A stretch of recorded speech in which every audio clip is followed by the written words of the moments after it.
அம்பானி நானாகிறேன். இந்த இன்ப மகாராஜ பெற்ற புது ரோஜ எலிசபெத் ராணியின் பேத்தியே. தாயே தாயே மகளன வந்தாய், தந்தை சிந்தை நலமுற வந்தாய்.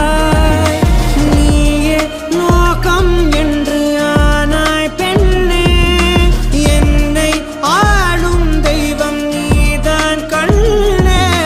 பெற்றது நானா இல்லை உன் மகனே நானம்மா. தாயே தாயே மகளன வந்தாய், தந்தை சிந்தை நலமுற வந்தாய்.